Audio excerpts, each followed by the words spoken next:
Welcome to the DPS 101 podcast. This is the podcast version of the DPS 101 Community Leadership course, which gives members of our community a chance to learn directly from cabinet-level leaders in Denver Public Schools. They get a behind-the-scenes look at how a massive school district operates, as well as a lesson in leadership. I'm Nicole Brady, Communications and Community Engagement Manager for DPS, and my guest for today, episode 5, is Trena Marsal, the Chief of Operations for DPS. Thank you so much for being here, Trena. Thank you.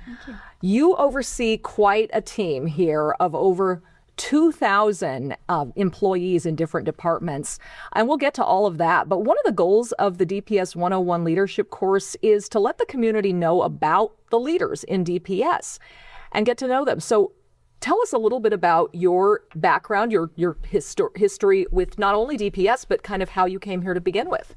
I have a very long, exciting history with Denver Public Schools. I actually began my career with a small environmental firm. I was doing double duty. So I had my own firm, and I also worked for a local environmental firm in Westminster. I had a project that was actually at Denver Public Schools, and this was all the way back in 1998. Okay. And through that project, so I was all over. I had a small child. I was in Wyoming, Fort Collins, and I met an individual here at Denver Public Schools. He said, how about you come and work for Denver Public Schools? An opportunity to settle in, to pursue my passions. I love children. And I interviewed. It was actually originally a temporary bond position. I was only supposed to be with DPS for 4 years under the bond. And 26 years later, I'm still here. Wow. Now, you mentioned in an environmental firm. So Yes. in that industry, in construction, in project development, and things like that, that's a very male-dominated industry. Tell us what that was like. It still is a very male-dominated industry. In my role as Chief Operating Officer, it's also very male-dominated. Within Denver Public Schools, I'm the first Black female Chief COO within the district. So it's great that you are setting an example, hopefully, for many future leaders in DPS. I think it's very encouraging. So one of my passions is to ensure that the students within Denver Public Schools see female leaders that actually look like them, that can also help them pursue their passions. You get to be in front of a lot of students because you, like I said, you wear a lot of hats in the Department of Operations, the Office of Operations. You oversee, as I mentioned, over 2,000 employees in different departments. And some of these are the biggest, most important departments in DPS. So give us an overview, Trena, of what the Office of Operations oversees.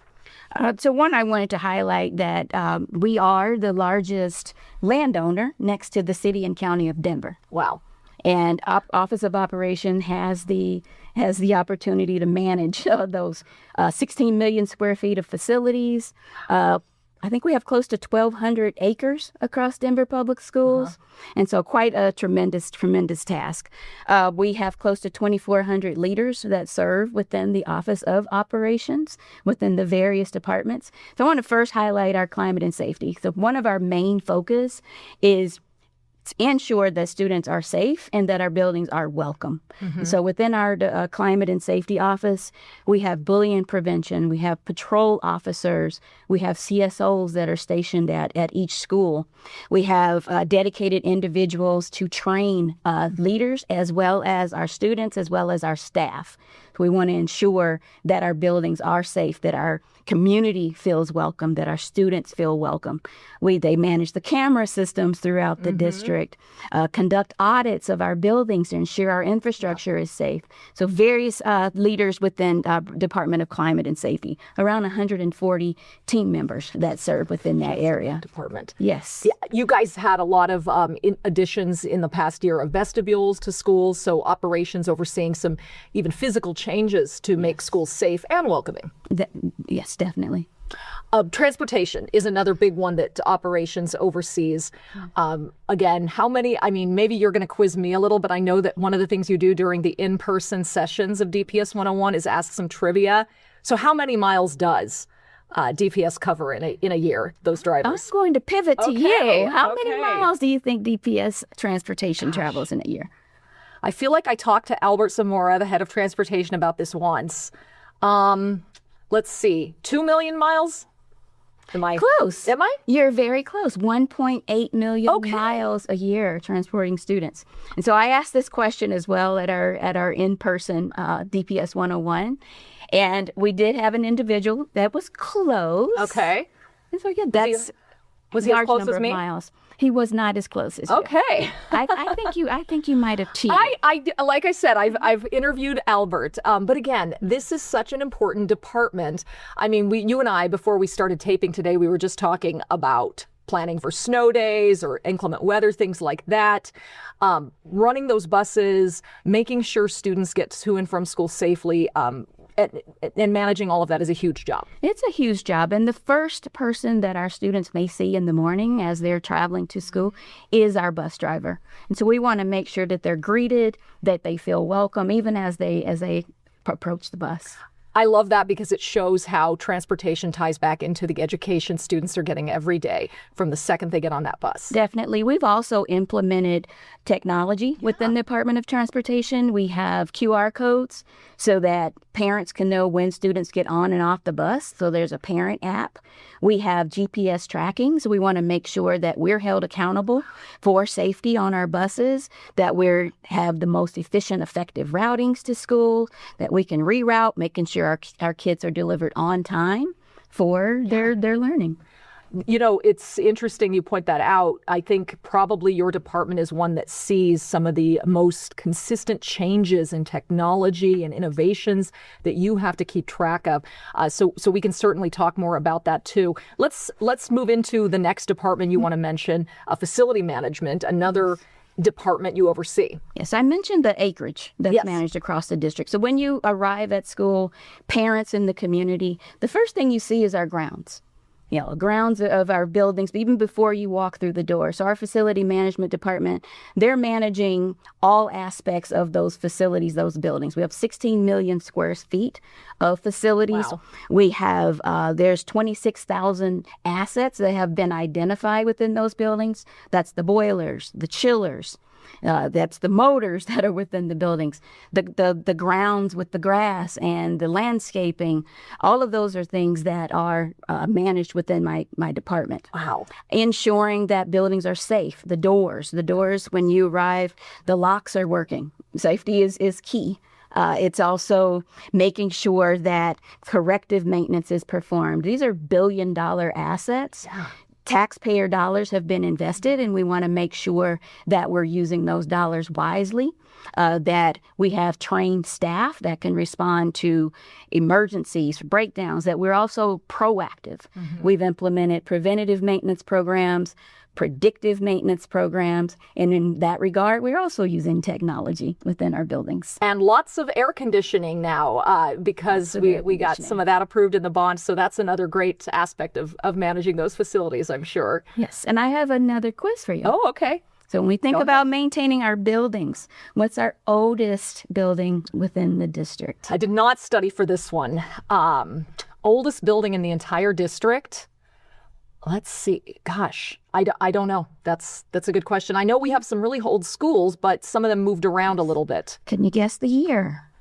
1900. You're close.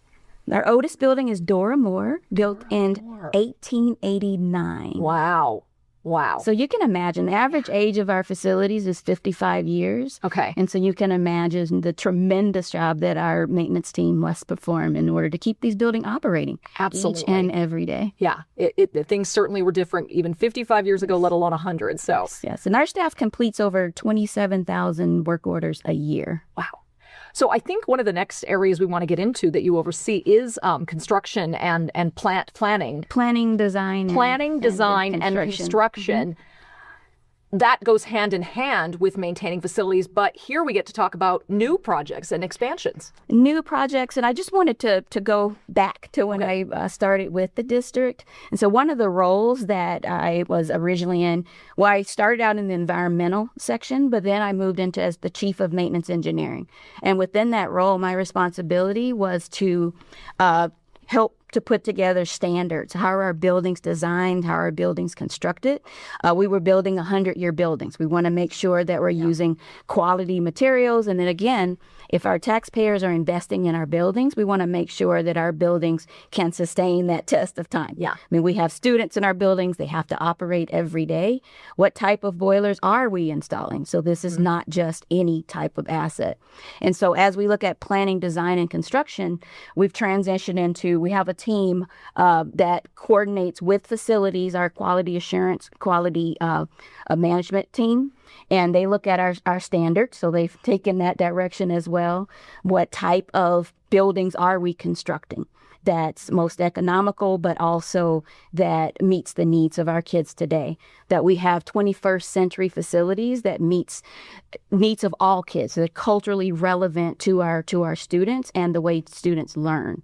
Also, the Office of Operations, one of our primary goals is to ensure that we're supporting teaching and learning. So we're not just here as a tactical team, we're a very strategic team. Yes. We work with our academic teams, with the Office of Schools to ensure buildings aren't just built to stand for maintenance and that they're operable and maintainable, but also that these buildings reflect our students across the district. That when they walk in, that they see the care, that they do feel safe and welcome walking into these buildings. But again, that they can see themselves within these buildings. A couple of the major projects you've overseen in recent years would have been the whole new Montbello High School and the Responsive Arts and STEAM Academy, RASA.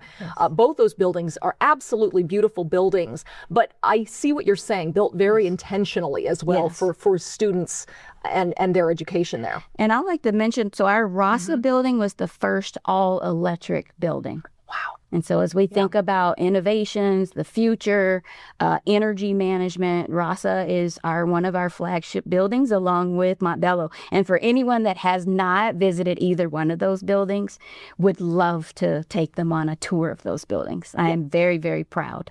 Proud of our team, proud of the designs, proud of the community also that gave voice into those designs. Wonderful. Let's keep on the sustainability aspect for a minute, because you do oversee the Department of Sustainability and Operations. Sustainability goes hand in hand with some of that project design that you mentioned, but it also comes into the classroom. Our students in DPS are getting a sustainability education. Is that right? That is correct. I actually wanted to go through kind of our climate action plan, which was actually a student-led initiative. We have 6 different areas that we're focused on within that climate action plan. So transportation. Of course, we look at our yellow fleet, our white fleet, and our commuter.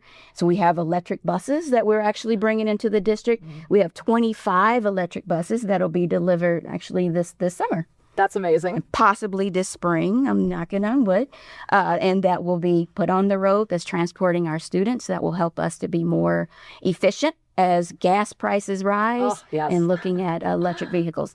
Our built environments, when we think about how we build our building, I mentioned RASA and electrification. One of our goals is to electrify 80% of our heating load for 10 buildings just through the bond program. The building envelope, ensuring that it's energy efficient. Design standards, smart buildings. When also part of my role within maintenance engineering was to develop smart buildings that we can control centrally, which helps us manage staff. Instead of executing staff to respond to an emergency, we can actually troubleshoot from our centralized location, which helps us as well. And renewables and grounds. And so all of those things are part of the program. We have resource management, energy management, water conservation. We have social development, community engagement. So there's a number of our projects within sustainability that are focused on our partnerships across the district. Eco School certification, wellness. We have gardens. We have 2 farms. And I'll touch on that when we get to our enterprise management and nutrition services, but that's a partnership within our Office of Operations as well across sustainability and enterprise management. Then you mentioned career and curriculum and students. 100% of students or schools have at least one annual sustainability project-based learning. So we want to make sure that we're continuing to embed sustainability into their learning. I mean, the beauty is that students can learn at school, but they can also transition into their homes, into their families. How do we conserve? How do we recycle? Become more energy efficient within our home environments as well. Yeah, I've been out to a lot of the gardens at schools in DPS. That is such a great way to get some real learning happening right there. You know, Exactly. I've seen gardeners showing students how to trim plants or weed, how to water more efficiently and responsibly. These are things I'm paying attention to when I watch these classes, and things I never learned as a student. Yes. And when we think of technology, we do have smart metering, managing if you have an irrigation system that's not working properly so that we're not wasting water. And so those are things. A building that we constructed, not thinking of the year, but it's Evie Dennis campus. We actually have a kiosk within Evie Dennis campus where you can actually physically see the energy usage. So that can also be incorporated within the learnings, within a science program or physics program within the school. That's amazing. And career exploration across any of our teams is also key. How to become an engineer, whether it's within our sustainability department or within our planning, design, and construction team. Again, amazing that sustainability is just one of the departments you oversee. Another one that matters so much to every DPS student and employee is the Department of Technology Services, or DOS. I mean, I might have an answer if you have a question about how many Chromebooks DPS manages, because I did a story on that. But I don't know what your trivia question might be for this one. Tell us about DOTS. I think I'm going to try to find one that you may not know, because I've mentioned technology numerous times because I think technology is key. But it's safety and security and how all of our teams kind of link. How many security cameras? Because the Department of Technology also supports all of the camera infrastructure across the district. How many cameras do we have across the district? Oh my gosh. Okay, just thinking of schools, couple hundred schools, cameras, 1,000. 5,579 security cameras. Wow. Managed by our Department of Technology. I'll tell you the answer on the Chromebook. So we have 121,435 Chromebooks as well for our students. Yeah. And I have been to the place where they fix the ones that get broken and come back. So it is quite a visual to see all those Chromebooks. But I mean, this is an important part of learning, having technology that works. It's an important part of working.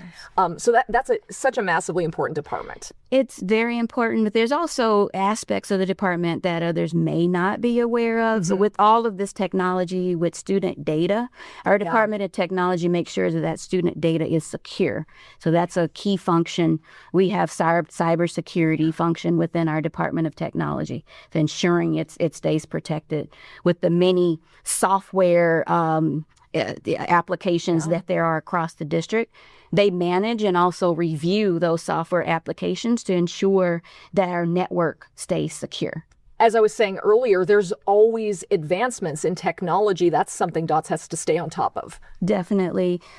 We are exploring virtual reality, alternate reality, big one across the country, AI, ensuring that, one, we can implement AI, but that also our students are safe as we implement AI. Quantum computing is also a big offering, and having partnerships, even with our Emily Griffith campus and others, to ensure that we can bring those advanced technologies and even a career path to our students. Academic grading. Those are things that others may not understand, that DOTS help support, academic grading and how we move into our next year. Transportation routing is a big one. So our Department of Technology stays busy. Yeah. Okay. Way beyond just going down onto the floor every so often when my laptop is having a glitch, right? Much more than that. But keeping our district running as well. Hats off to them, because they're an important team, and they're so friendly and helpful though too. So enterprise management is another department within operations, and you alluded to this earlier. Nutrition services is part of that. DPS feeds so many children in a given day. Yes. Nutrition is key. Nutrition and serving quality meals to our students every day. We have over 400 staff members that support our students in the lunchrooms. We have breakfast before the bell. We have breakfast in the classroom. We have breakfast after the bell. And so there's all sorts of snack programs that we've implemented within our buildings as well. There's another point that our community and our staff may not be aware of. So we're funded based on student participation in our programs. And so we're consistently ensuring that our meals are quality meals. We will this upcoming year have more surveys with our students. We want to make sure that they are enjoying the food so that they will participate. Thinking about innovations in meal services, how can we transition from, just the regular meals, yet meeting those USDA standards, but provide, what is it that kids enjoy when they walk into those lunchrooms and into our kitchens? And you mentioned the farms, which are not just an educational tool for our students, but they actually are growing food for the kids. Yes, so we are focused on seed to table within our farms and also our greenhouse. So the food that we produce on our farms and in our greenhouse, we actually serve within our kitchens. And so we have a qualified dietitians on staff that ensure that the products that we use are safe, that they're quality, we're not using pesticides. And so ensuring that those are green products and seed to table. Yeah, absolutely. Yeah. Any quiz for me on that topic? How many quality meals do we serve? Okay. In a day, a year? In a year. In a year. Okay. That's going to be a lot. 90,000 students in the district. Not all of them eat lunch at school or breakfast every day, but I'm going to say 10 million. We serve 11 million. You were close. Oh, I think you're cheating. I really didn't. We serve 11 million meals a year. Yes. I haven't gotten all of them right. So, but 11 million meals in a year at DPS. That is incredible. An upcoming initiative that I'm really excited about, again, I mentioned that we strive to ensure that our students are enjoying the meals. And we know that people have different tastes.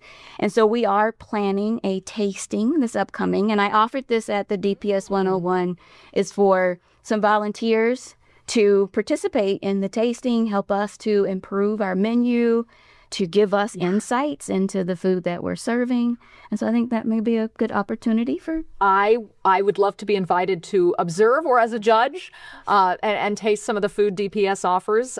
Thank you for doing that. And we have brigade chefs that was brought into the district through a grant. And so those brigade chefs teach our staff how to perform scratch cooking. Wow. So we're also using this product for scratch cooking in our kitchens. Amazing. It is far cry from what I remember being served in my high school lunchroom back in the day, and I ate a bagel every day for lunch. So that's awesome.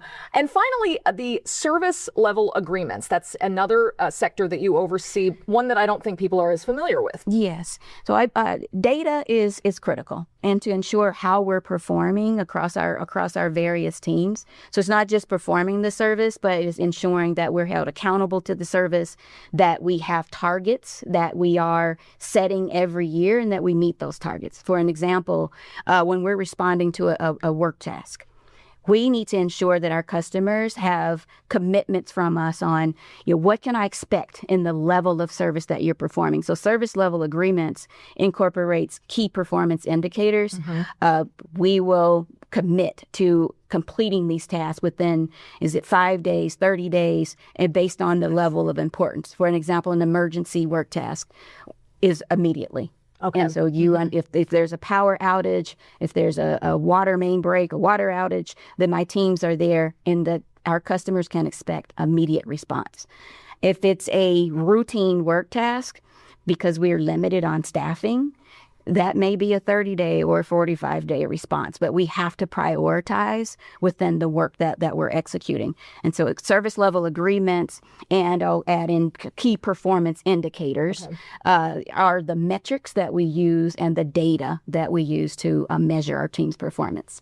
I'm very proud that 2 weeks ago, we hosted our first operations data mine. And so the operations data mine, similar to the schools data mine, looks at our performance data and I won't say we put them, we made them to sit there like Shark Tank, but we did bring in the leaders of the various teams. They presented on their performance, their key performance indicators, their SLAs, initiatives that they're implementing across their departments. And we, questioned and made sure that we were staying within our performance standards. That's excellent and a great idea. Every department probably should do a data mine every so often, at least, to track progress and to hold yourselves accountable, which it sounds like is very important to operations. I think also, my focus also is, as a leader, to grow other leaders. And I think everyone needs to understand data, how we utilize data, how we hold ourselves accountable, the integrity across the data. But it gives others, so all staff was required to attend, not just the leader, the executive leadership, their supervisors, their managers, others within the departments were able to observe. And so they're learning, they're growing. So should they promote within the department, they're prepped and prepared, and they understand leadership. They understand how we measure ourselves and our accountability, how we set targets. And so there's various aspects to the program that are our objectives. You somewhat have answered the question I was going to ask you next, which was, when you look at that huge team and multiple teams that operations oversees, what's your approach to keeping everyone focused on the student-centered mission and key goals that all of those teams are working toward? I think it's important to have a vision and have a strategy, and that everyone understands this is where we are and this is where we're going. And so I've had numerous retreats through the years with my staff so that it's clear. Is the mission, is it understandable? Do you understand your role within the mission? Are there supports? Because I think critical to my role is to ensure that my staff have the resources that are required for them to be successful. I also want to ask about outside partnerships because operations works with so many partners outside of DPS to accomplish their goals, whether it's constructing a new school or asking the community to pass a nearly $1 billion bond. So you're working with community members.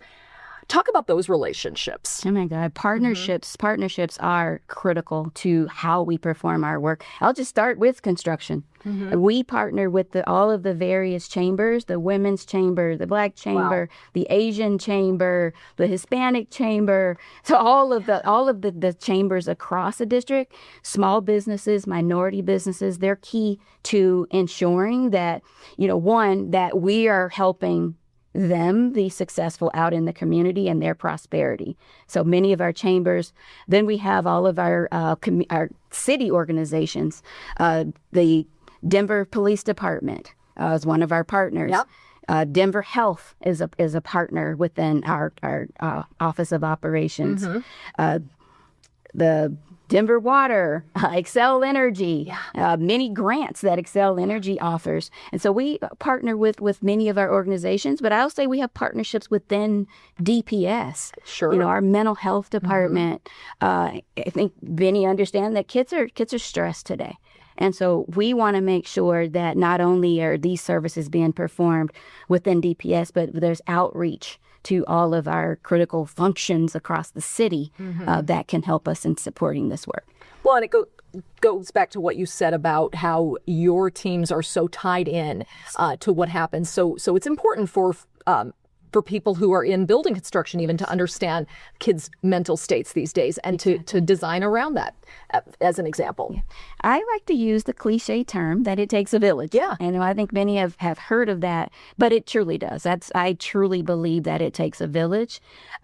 There's resources are limited, not just in the city, but at least resources are limited within DPS. And so how can we build and strengthen each other through that outreach and that partnership? Yeah, and making sure every team member understands the shared goals. Exactly. I mean, I serve on two different boards. I serve on the Denver Tennis Park board. We had a board meeting earlier today, and I also serve on the Denver Parks and Rec board. Nice. And those partnerships are critical as well.